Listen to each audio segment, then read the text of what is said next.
The strictness of the Holy Spirit. Oh my gosh.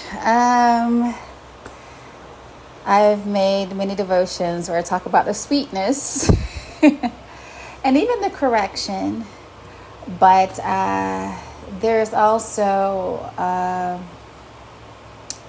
in the spiritual journey, instruction on how to be in order and how to stay in order. And one of the things that it has instilled in my heart is to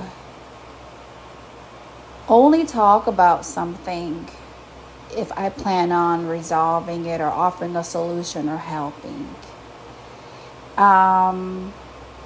If that's my assignment, I guess is a better way to put it.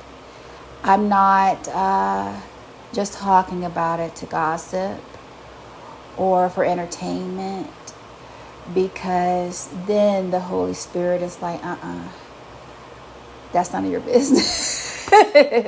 You're off course. That has nothing to do with you. You know what I mean?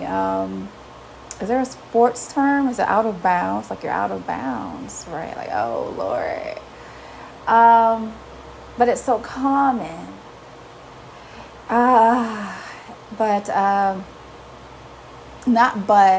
However, not even however, I don't know what to, is there a conjunction? I don't know. And it is my desire, my will to be in order.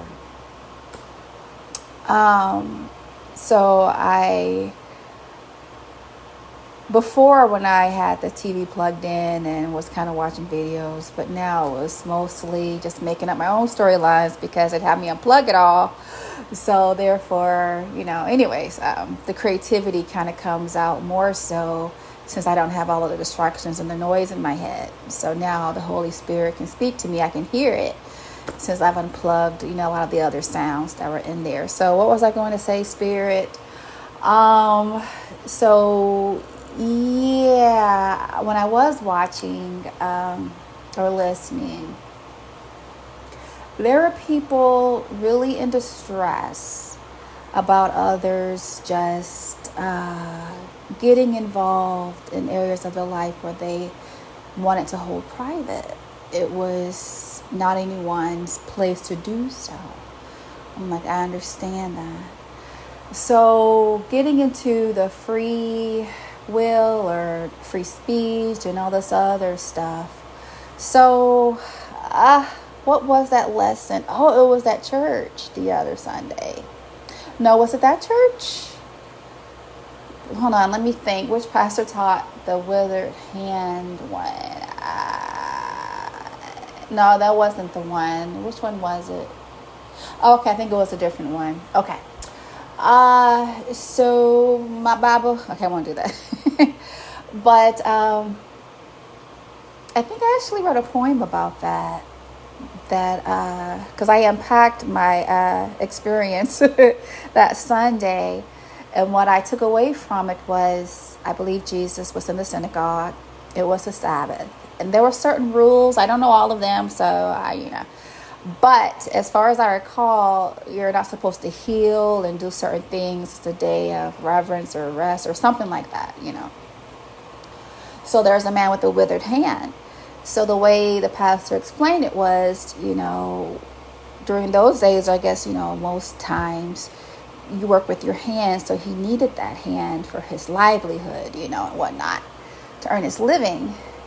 So he said, it's in the Bible somewhere, the story, the people just sat quiet because they're waiting to accuse Jesus of, healing him or, just being out of order, because those weren't the rules, I guess, or the law, the religious law for that time and that religion. So